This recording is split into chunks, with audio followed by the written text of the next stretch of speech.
नमस्कार दोस्तों, मैं हूं आपकी दोस्त गायत्री और स्टडी विद गायत्री में आपका स्वागत है। तो आई होप आप सभी अच्छे हैं और मुझे उम्मीद है कि आपने पहली वाली क्लास है वो अच्छे से देख लिए।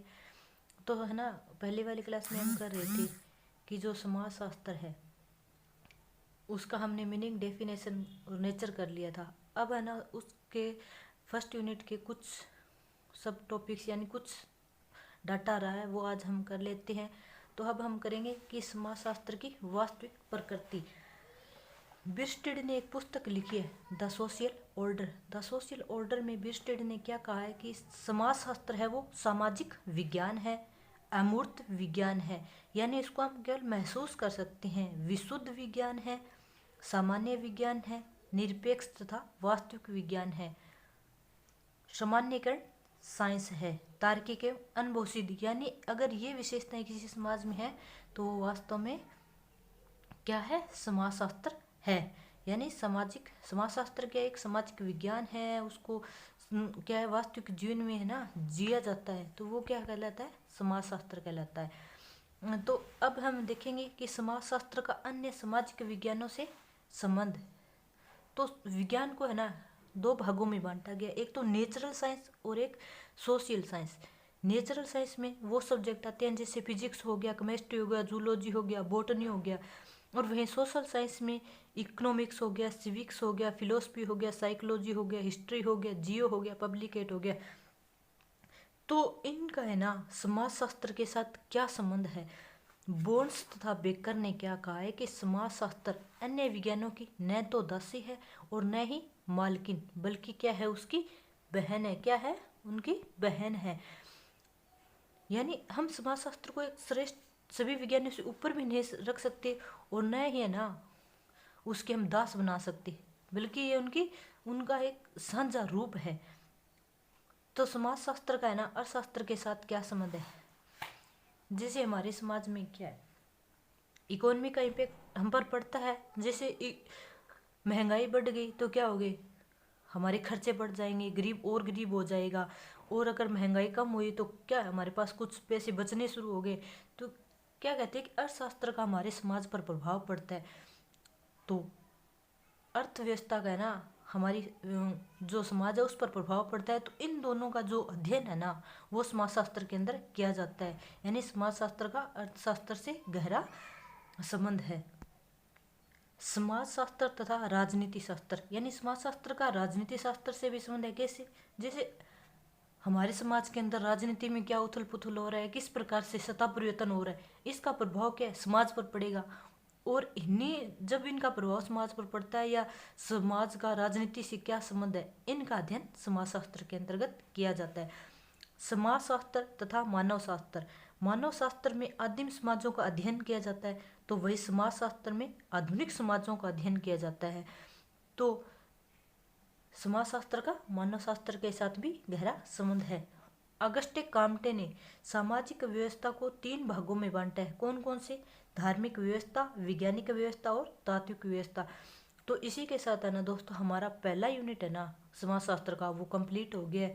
अगर आपने ये जो क्लासें पढ़ ली ना तो आपको किसी बुक को पढ़ने की ज़रूरत नहीं है, क्योंकि मैंने ये बहुत ही ऑथेंटिक और जो राजस्थान में चलने वाली सर्वश्रेष्ठ बुक है ना उसी से मैंने नोट्स बनाए हैं। तो है ना दोस्तों हम करेंगे कुछ इम्पोर्टेंट बुक्स, प्रत्येक यूनिट के पीछे है ना कुछ बुक्स करेंगे ताकि हमें बाद में परेशानी ना हो और हमारी बुक्स भी कंप्लीट हो जाए। इमाइल दुर्खिम की पुस्तकें हैं, कौन सी है, the division of labour in society, दूसरी है द सुसाइड, थर्ड है the rules of sociological method, fourth है sociology and philosophy, sociological and philosophy. आगे है ना अगस्टे काम्टे की बुक्स है, पॉजिटिव फिलोसफी 6 खंडों में, पॉजिटिव पॉलिटी 4 खंड है इसके, एजुकेशन एंड सोशलॉजी है, रिलीजियन ऑफ ह्यूमैनिटी। ये बुक्स है दोस्तों और इनको हमें ना याद करेंगे और ये एग्जाम में बार बार ये बुक्स है ना पूछी जाती है। तो इसी के साथ हमारा फर्स्ट यूनिट है वो ख़त्म हो गया और आज हम है ना दूसरा यूनिट है ना शुरू करने जा रहे हैं। तो उसमें क्या है, बेसिक कॉन्सेप्ट्स है।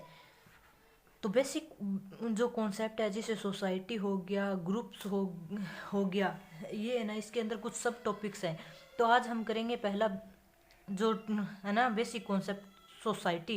किसके बारे में हम पढ़ेंगे? सोसाइटी के बारे में हम पढ़ेंगे। किसके बारे में पढ़ेंगे? सोसाइटी के बारे में। तो व्हाट इज सोसाइटी? सोसाइटी क्या है?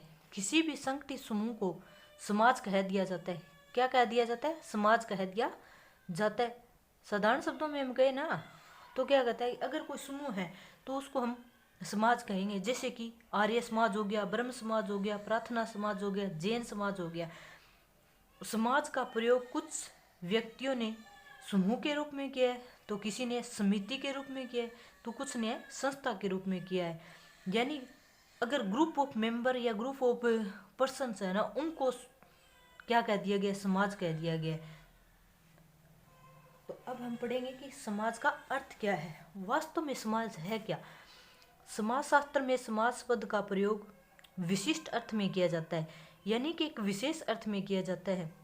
यहाँ व्यक्ति व्यक्ति के बीच क्या है? यहाँ व्यक्ति और व्यक्ति के बीच पाए जाने वाले सामाजिक संबंधों के आधार पर निर्मित व्यवस्था को समाज कहा जाता है।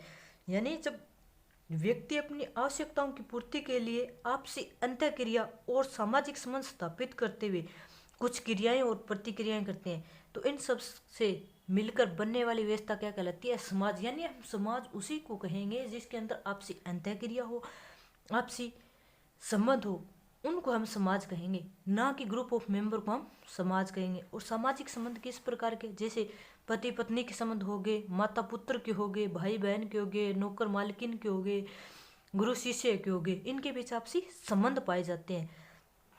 समाजशास्त्र में जिन संबंधों को प्रधानता दी जाती है और जिन्हें सामाजिक माना जाता है, उसमें है ना दो तत्व आवश्यक रूप से पाए जाते हैं। एक पारस्परिक जागरूकता, दूसरा भागीदारी की भावना। अगर किसी में आपसे किसी समूह में आपसी जागरूकता है और उनमें सहयोग की भावना है, भागीदारी की भावना है, उनके बीच आपसी अंतःक्रिया हो रही है, तो उसको क्या कहेंगे? हम सोसाइटी कहेंगे। क्या कहेंगे?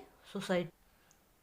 अब हम पढ़ेंगे डेफिनेशन कि समाज की परिभाषाएं कौन कौन सी है। अलग अलग विद्वानों ने अलग अलग प्रकार से समाज को परिभाषित किया। र्यूटर महोदय क्या कहते हैं? समाज एक अमूर्त धारणा है, यानी समाज को हम फील कर सकते हैं, उसको हम देख नहीं सकते। मैकाइवर एम पेज ये क्या कहते हैं? समाज सामाजिक संबंधों का जाल है, यानी जो हमारे बीच में आपसी जो रिलेशन है, हमारे बीच में जो आपसे इंटरेक्शन हो रहा है, उनको क्या कह रहे हैं? हम समाज कह रहे हैं। हिगल क्या कहते हैं? समाज एक पूर्ण मन है। तो वही गिंडिक्स मोते क्या कह रहे हैं? समाज स्वयं संघ है, संगठन है, औपचारिक संबंधों का योग है जिसमें सहयोग देने वाले व्यक्ति एक दूसरे के साथ जुड़े हुए हैं। वही बात आ जाती है कि व्यक्तियों का जो समूह है ना, उनके बीच सहयोग होना चाहिए, उनके बीच है ना आपसी अंतःक्रिया होनी चाहिए, तभी हम उसको सोसाइटी कहेंगे, वरना वो एक क्या रहेगा? समूह ही रहेगा। अब नेचर ऑफ सोसाइटी, सोसाइटी की क्या प्रकृति है? मिकाइवर पेज के अनुसार है ना 7 प्रकार की जो तत्व किसी अगर समूह में देखने को पाए जाते हैं, तो वो क्या कहलाएगा? एक सोसाइटी कहलाएगा। तो कौन सी? उनमें रीतियाँ होती है, यानी किसी भी समाज में उसके कुछ स्पेशल रीति रिवाज होते हैं, उनके कार्य करने का एक ढंग होता है, यानी उनका प्रोसीजर होता है, कार्य प्रणाली। उनका समाज के पास अपना एक अधिकार होता है, उनके अंदर म्यूचुअल एड यानी उनमें पारस्परिक सहायता होती है। समूह एवं विभाग, उनके ना समूह बने हुए हैं, अलग अलग विभाग बने हुए होते हैं। मानव व्यवहार के नियंत्रण, यानी मानव व्यवहार पर नियंत्रण दो प्रकार से होते हैं औपचारिक साधनों के रूप में। कौन से औपचारिक साधन? जैसे सेना होगी, पुलिस होगी, ऐसे। और अनौपचारिक साधन वो जैसे हमारे ऊपर हमारी कुछ रीति रिवाज है, हमारी मान्यताएं हैं, ये क्या करती है? एक मनुष्य पर नियंत्रण रखती है। अगर ये गुण किसी समूह में पाए जाते हैं तो वो क्या कहलाएगा? समाज। और 7th है स्वतंत्रता, यानी उनके अंदर स्वतंत्रता होती है। तो अगर ये गुण किसी भी समूह में पाए जाते हैं तो वो क्या कहलाता है? समाज। मैकाइवर एंड पेज के अनुसार समाज में 3 बातों का होना आवश्यक है। कौन सी? व्यक्तियों की बहुलता, सामाजिक संबंध, सामाजिक अंतःक्रिया। ये गुण अगर किसी सोसाइटी में पाए जाते हैं या समूह में पाए जाते हैं तो वो क्या कहलाएगा? एक समाज कहलाएगा। अब हम देखेंगे समाज की विशेषताएं। समाज के अंदर क्या होती है? पारस्परिक जागरूकता, पहले भी आ चुका है कि हम जागरूक है एक दूसरे के प्रति, तो वो क्या है? समाज है। समाज अमूर्त है, यानी समाज को महसूस किया जा सकता है, उसके जो नियम है, कानून है, उनको हम महसूस कर सकते हैं। राइट के अनुसार समाज व्यक्तियों का समूह नहीं है, यह तो समूह के व्यक्तियों के बीच संबंधों की व्यवस्था है। समाज में समानता एवं असमानता, यानी कि समाज में कुछ समानताएं पाई जाती है और कुछ असमानताएं पाई जाती है। समानताएं किस प्रकार से? गिंडिक्स के अनुसार समानता सहजातीयता की चेतना को समाज का आधार माना है, यानी हम है ना रंग रूप या मस्तिष्क की दृष्टि से, हमारी सोच की दृष्टि से अगर हम एक जैसे हैं तो वो है समाज। जैसे कि कश्मीर को देख लीजिए, कश्मीरी समाज को देख लीजिए, उनके क्या है, उनके जो विचार है ना सेम मिलेंगे, उनके रंग रूप भी सेम है। उसी प्रकार से दक्षिण भारत को देख लीजिए, मध्य भारत को देख लीजिए, या फिर पूर्वोत्तर भारत को देख लीजिए, उनके समाज को आप देख सकते हैं कि किस प्रकार से हम ना सजातीय गुण रखते हैं। तो क्या कहती है कि समाज में समानता है। समाज में असमानता, असमानता किस प्रकार से? जैसे लिंग भेद हो गया, छुआछूत हो गया, बेरोजगारी होगी, इस प्रकार से समाज में असमानता भी पाई जाती है। समाज में असमानता समानता के अधीन है। क्या है? असमानता है वो समानता के अधीन है। किस प्रकार की असमानता? जैसे श्रम विभाजन हो गया। श्रम विभाजन क्या होता है? अलग अलग प्रकार से होता है। हमारी क्वालिटी उसमें देखी जाती है, हमारी स्किल उसके अंदर देखी जाती है, और फिर वो जब मिलकर काम करते हैं तो वो क्या हो जाती है? समानता। फोर्थ है समाज में सहयोग एवं संघर्ष। क्या कहते हैं? समाज में सहयोग भी पाया जाता है और संघर्ष भी पाया जाता है। सहयोग किस प्रकार का? जैसे डायरेक्ट और इनडायरेक्ट में दिया गया। डायरेक्ट सहयोग यानी प्रत्यक्ष सहयोग, खेल का मैदान, खेल का मैदान, या मैंने उदाहरण दिया है, जैसे हम किसी ग्रुप में काम करते हैं, हमारे अंदर एकता की भावना होती है। खेल के मैदान में क्या कहते हैं? खिलाड़ियों में जीत की भावना होती है और सभी मिलकर खेलते हैं, तो वो हमारा हो गया प्रत्यक्ष सहयोग। अप्रत्यक्ष सहयोग जैसे श्रम विभाजन, जैसे हम किसी बिल्डिंग का निर्माण कर रहे हैं तो उसके ना शुरू से लेकर जहाँ से सरिया बजरी आ रहा है वहाँ से लेकर जब तक बिल्डिंग खड़ी नहीं हो जाती तब तक किसी न किसी व्यक्ति का सहयोग रहता है, तो वो क्या हो गया? अप्रत्यक्ष सहयोग। तो समाज के अंदर है ना सहयोग देखा जाता है, चाहे वो डायरेक्ट हो या इनडायरेक्ट हो। तो उसी प्रकार से समाज में संघर्ष भी होता है, और संघर्ष किस प्रकार का? वो भी डायरेक्ट और इनडायरेक्ट रूप में। जैसे इसके भी टू टाइप है, यानी वे शक्तियाँ जो मनुष्य को एक दूसरे से पृथक करती है। क्या करती है? एक दूसरे से पृथक करती है, अलग करती है। डायरेक्ट जैसे युद्ध और गैंगवार। युद्ध कैसा? युद्ध जैसे यूक्रेन और रूस के बीच युद्ध चल रहा है तो वो क्या है? डायरेक्ट संघर्ष है। गैंगवार हो गया यानी किसी छात्र समूह के बीच या किसी असामाजिक तत्वों के बीच अगर गैंग वार होता है या लड़ाई झगड़ी होती है, वो क्या हो गया? डायरेक्ट। और इनडायरेक्ट में स्वार्थ के लिए एक दूसरे को हानि पहुंचाना, यानी अपना स्वार्थ सिद्धि करने के लिए किसी दूसरे को नुकसान पहुंचाना, ये क्या हो गया? इनडायरेक्ट रूप से। समाज अन्योन्य आश्रितता पर आधारित है, यानी समाज में होने वाली जो गतिविधि है ना उन पर समाज आधारित है। समाज कभी एक तरफा नहीं होता या किसी एक नियम या कानून में बंद कर नहीं रह सकता। समाज सदैव परिवर्तनशील एवं जटिल व्यवस्था है, यानी जो सोसाइटी है वो क्या है? परिवर्तनशील है। उसको हम अगर वो परिवर्तनशील नहीं है तो वो समाज नहीं हो सकता, क्योंकि परिवर्तन सृष्टि का नियम है और एक जटिल व्यवस्था है। समाज का जो ताना बाना है ना वो बहुत ही जटिल है, उसको समझना इतना इजी नहीं होता।